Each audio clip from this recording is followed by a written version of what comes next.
I really want to show off my new glasses, but unfortunately, the glare from that light over there. Hello and welcome to Spinster's Library. I'm Claudia, and in February I wrote some rock songs based on classic literature.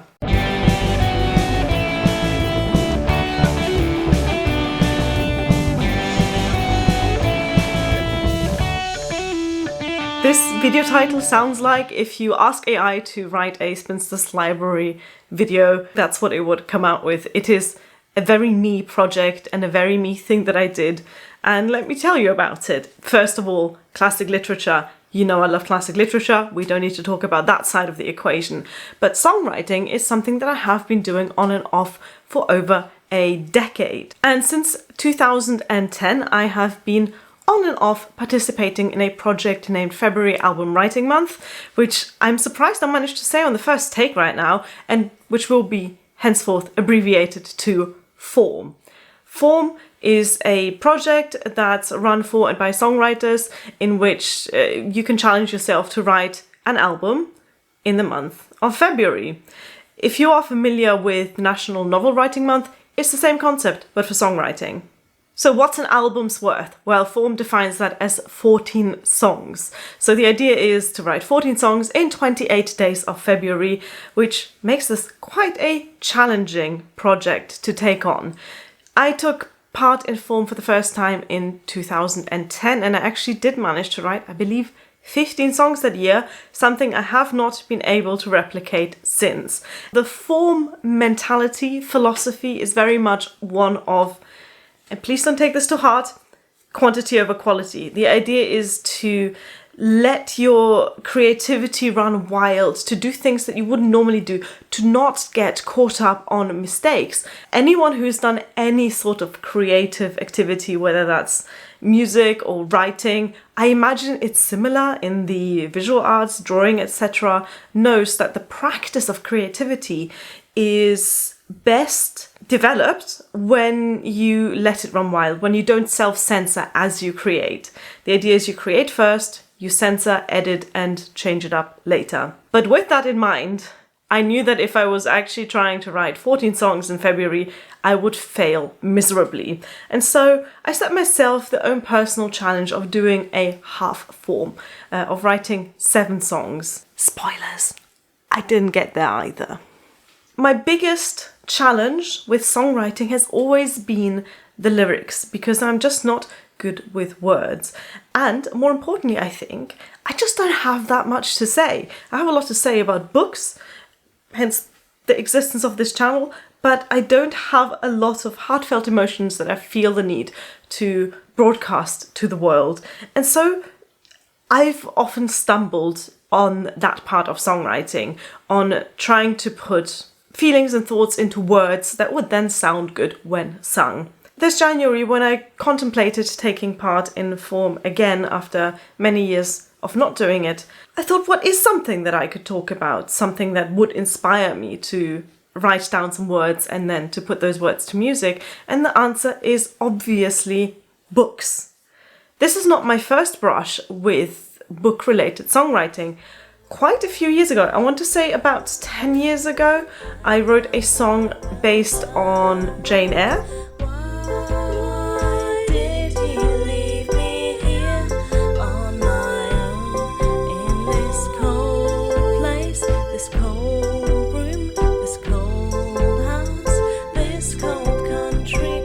And then in 2021, I wrote a song based on a Victorian poem by Christina Rossetti. Now in that case, I just took the poem as is and put that to music. So I didn't write lyrics based on the poem, but I just took the poem and used that as lyrics. A fool I was to sleep at noon and wake when night is chilly beneath the comfortless cold moon. A fool to pluck my rose too soon.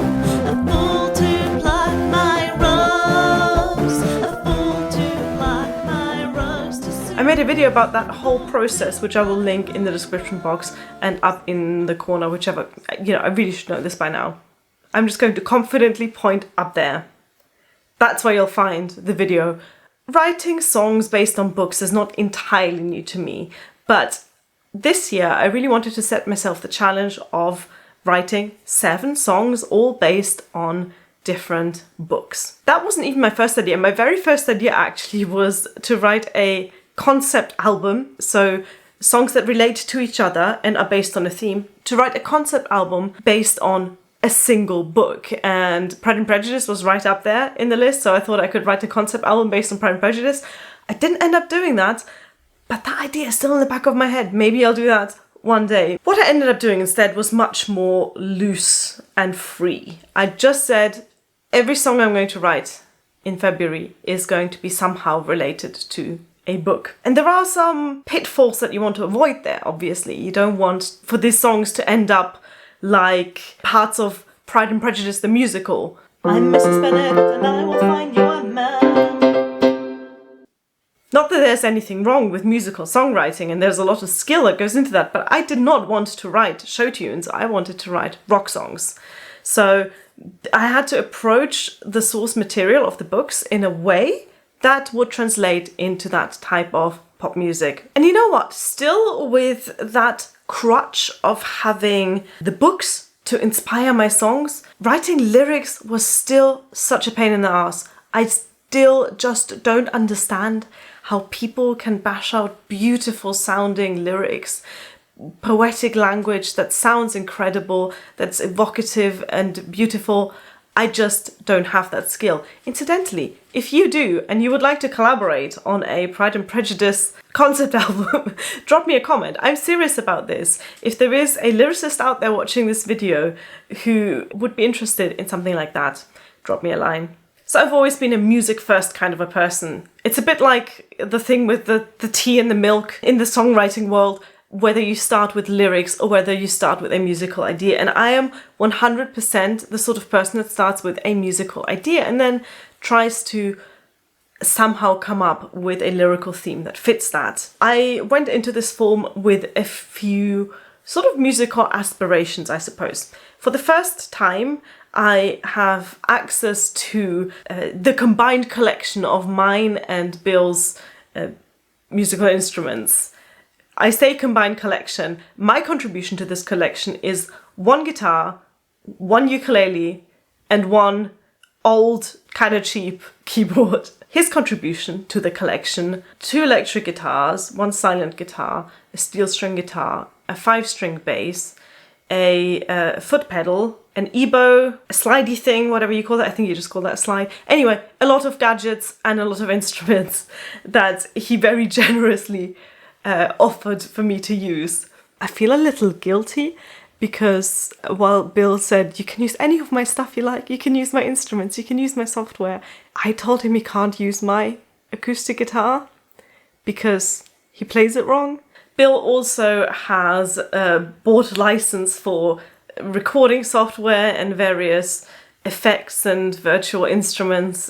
So we have what amounts to a decent home studio setup. As I was trying to come up with these songs, they all started with a musical idea that came while playing with my classical guitar or on rare occasions the keyboard. The classical guitar is my main instrument, it's the instrument I'm most comfortable with, so a lot of the songs started out on that instrument. It's normal that after so long getting back into songwriting, my first attempt was never going to be a hit. It was never going to be great.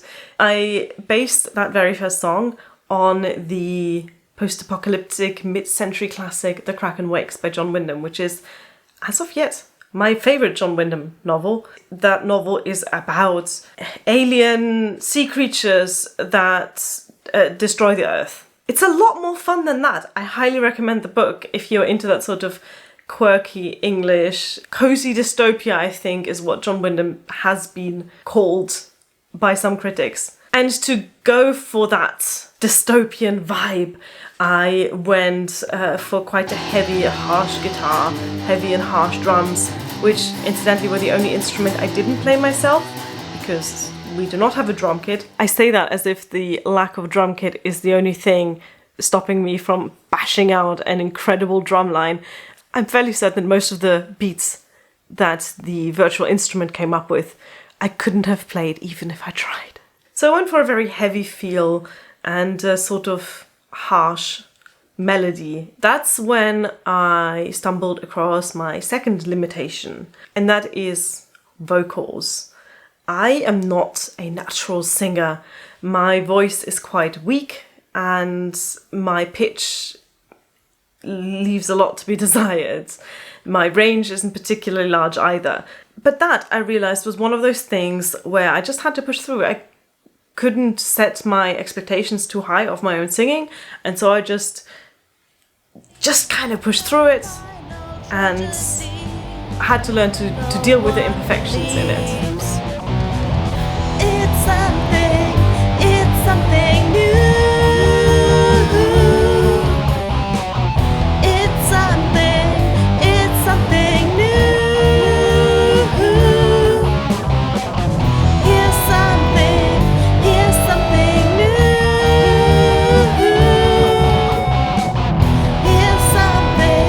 Here's something new. Here's something new. So I managed to finish that first song, and it exists. It's not a favourite. I think lyrically it's quite weak. I think vocally it's quite weak. I like the vibe of it. Other than that, it's not a favourite. So the first song was based on a book I really like, a favourite book of mine. The second song was based on a book that was in my head because I'd very recently finished it, and that was Far From the Madding Crowd by Thomas Hardy. I just finished reading that. I have recorded a review of it, which I'm not entirely sure if that's going to be out by the time you see this, or if it's coming out very soon. But I'd sort of been thinking about this book a lot. I'd watched the movie adaptation, so it was on my mind, and I started thinking about one of my favourite characters from said book, Farmer Boldwood. I'm not going to spoiler you here for the book or bore you with plot details, but it was one specific character's point of view that intrigued me. Whereas for the first song, the one based on The Kraken Wakes, that was inspired more by the general doom and gloom of a world falling apart and everyone being eaten by sea monsters. But in this case, it was a specific character who inspired the song. That is a song that if you know the book, you will get a lot more out of the lyrics than if you don't. Musically, I think this one is a little better than the first one, but again, it's not a favourite. I think I came up with a pretty good chorus that would sound even better sung by someone with a better voice, but musically, I'm happy with how the chorus played out. And I think I managed to get a lot of the desperation and obsession that this character Boldwood brings to the story. I think I managed to express a lot of that in the melody as well as the words. The verses that lead up to said chorus are a bit wishy-washy. They would be something that I would rework if I were to try and build on this song and re-record it in a better way.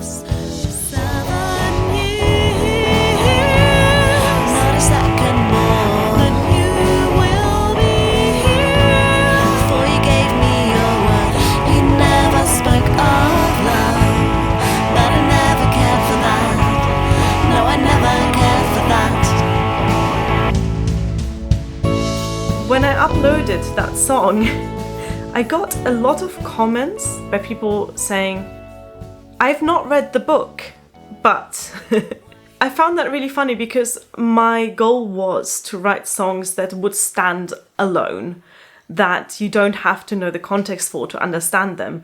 I didn't want to write Pride and Prejudice the musical, but I also didn't want to write Wuthering Heights by Kate Bush, a song that makes no sense without the context of the novel, and a song that references its source material so directly that it can only be understood as inspired by that novel.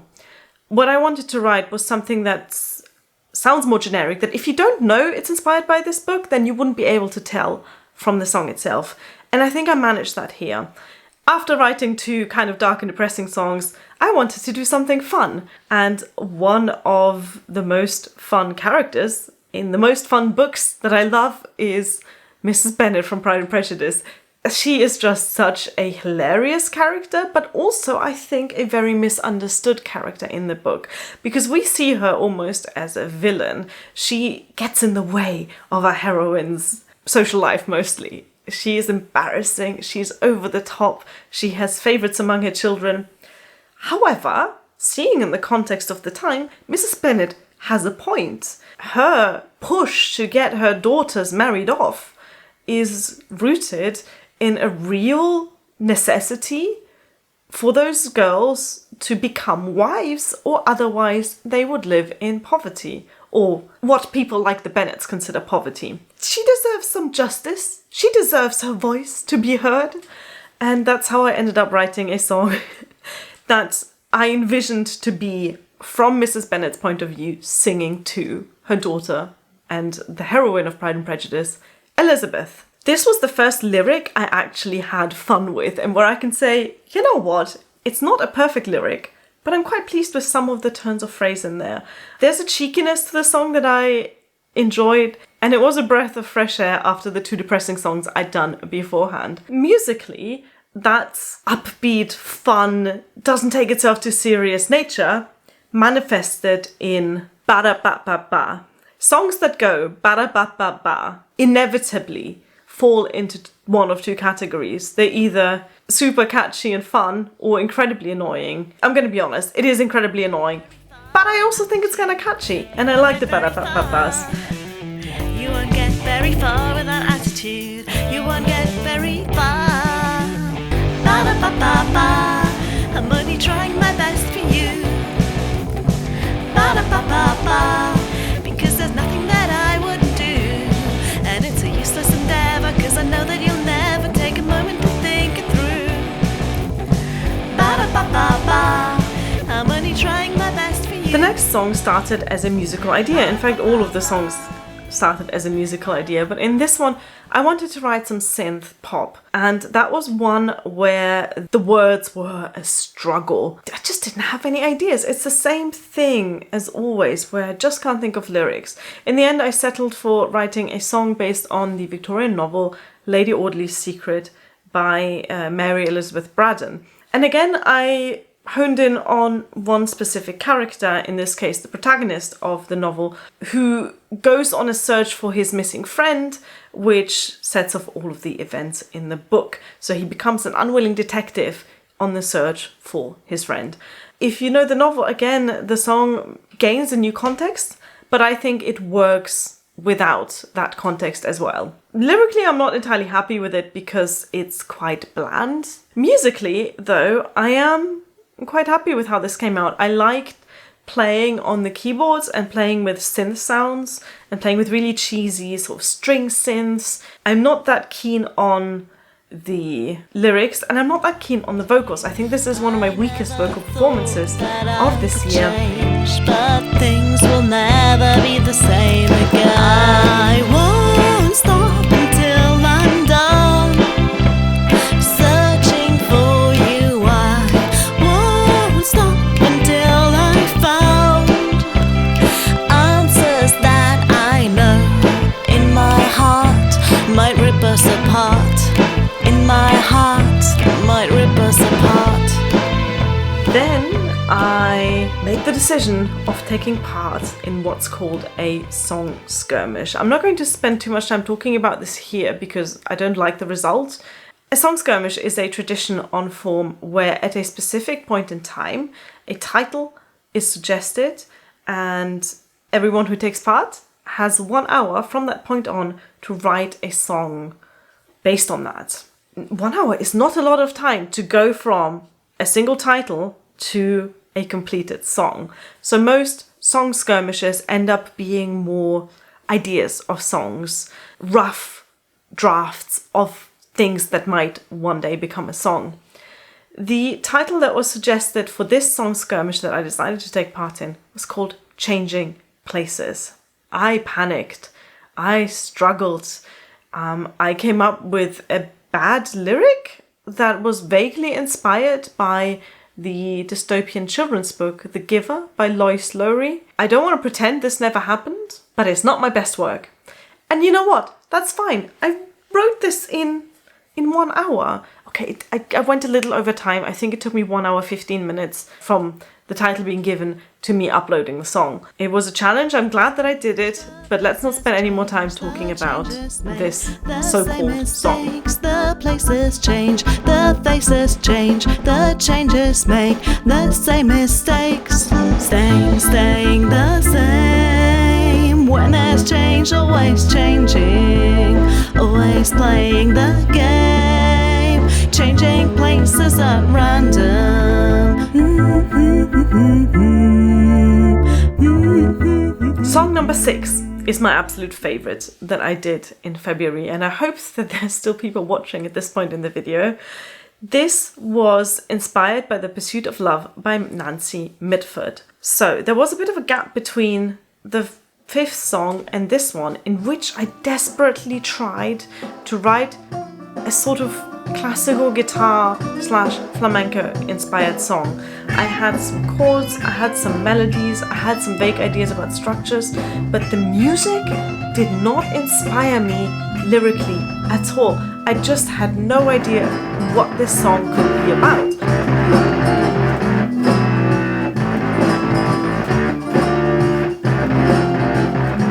That draft of the song is still in the computer, and maybe one day it will become a song, but that just didn't happen.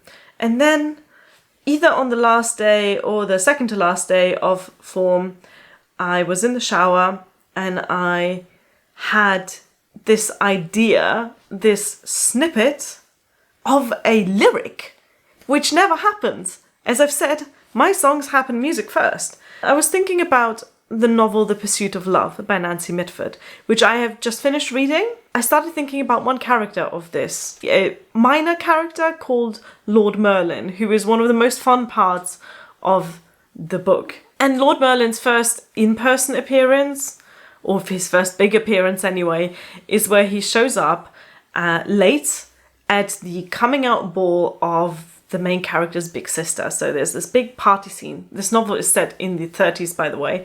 They're having this big ball at this eccentric family's country house, and it's not going too well for the main character. She's kind of wearing a horrible dress and she's not having fun, and all of the guests there are her father's friends from the House of Lords. So it's quite a comical scene. And then Lord Merlin shows up with his friends and they turn the party upside down. And so I had this snippet of a line in my head that he's late to the party. And I thought, you know what, late to the party, that's a good, catchy line lyrically. It makes a good title. I got out the shower, I sat down at the computer, and I actually wrote some lyrics first.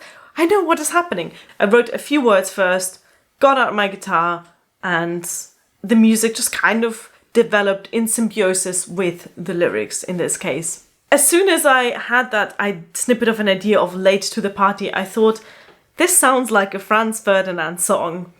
For those of you who don't remember 2005, they were this huge indie rock band that did very danceable, catchy, upbeat, happy, fun rock music. This idea, late to the party, screamed Franz Ferdinand to me, and so I set out musically to write basically a Franz Ferdinand song. And I think everything came together for this song. I think the lyrics are good. I think lyrics that I wrote are good. They straddle that line that I've been aiming for from the start of the project, of kind of making sense without the context of the book. But if you know the book, if you know the character, you get an added dimension to them. I think the lyrics and music work really well together. I think my vocal performance is not terrible. So Late to the Party is my favorite track of this. I'm happy leaving form at that. I didn't manage to get to my goal of 7 songs, but because I ended on what I consider a high, I am quite happy with this. There is a link in the description box to the form page where until end of March you can listen to those songs. Depending on your browser, you can download them as well. I will also add a second link that leads you directly to the songs. That one isn't going to expire. You can download the songs if you so wish and listen to them on your phone or whatever you want to do. You probably won't, but if you want to, you have the option there. If you are a songwriter, or if you think you're interested in songwriting, I can highly recommend Form, February Album Writing Month. Obviously, you're a little bit late now to take part this year, but there's always next year. And there is also always the Form sister project called 5090, in which, can you guess, you are challenged to write 50 songs, that's right, 50 songs, over the course of 90 days. And that takes part in the summer. And if you've taken part, do let me know what your username is on Form so I can check out your songs as well. However, don't post any links in the comments because YouTube tends to censor those. So in a lot of the cases when people put links in comments, I don't even see the comments myself. YouTube just auto deletes them. So just to be safe, the best thing is just to write your username in the comment and I'll be able to find it that way, and other people will be able to find it that way. I'm going to leave you with the song Late to the Party, which, as I said, is the one that I'm the most proud of. And thank you very much for watching. Bye!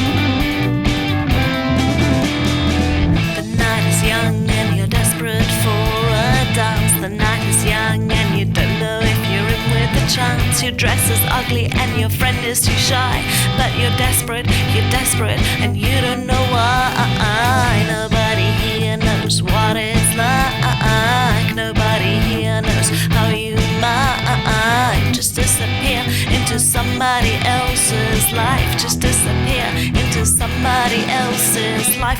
Loneliness, it's only gonna get worse.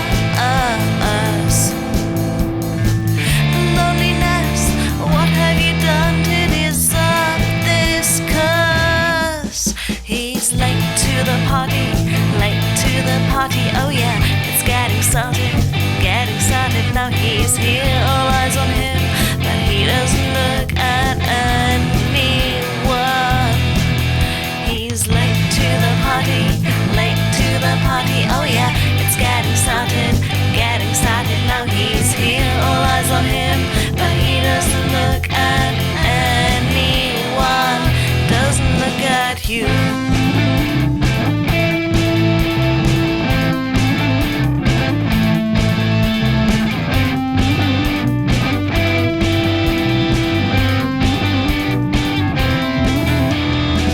It's getting late and your father is not amused, but it's too late, you've been lit up like a fuse. Your friends asleep and your dress is covered in wine, but it's just right, and deep now you know it's your time. But maybe he knows what it's like, but maybe he knows why you might just disappear into somebody else's life. Just disappear into somebody else's life. Loneliness, you'll never let it get to you. Loneliness, you just know what you've got to do. He's late to the party, oh yeah, it's getting started, now he's here, all eyes on him, but he doesn't look at anyone.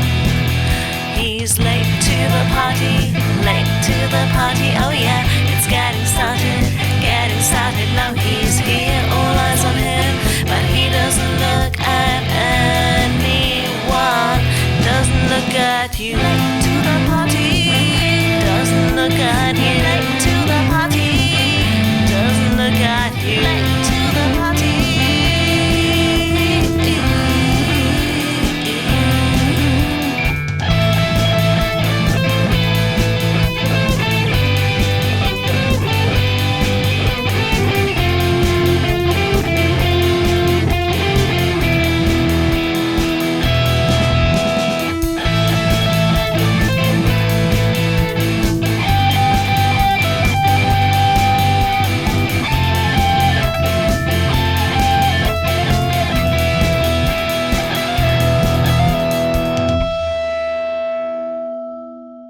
you.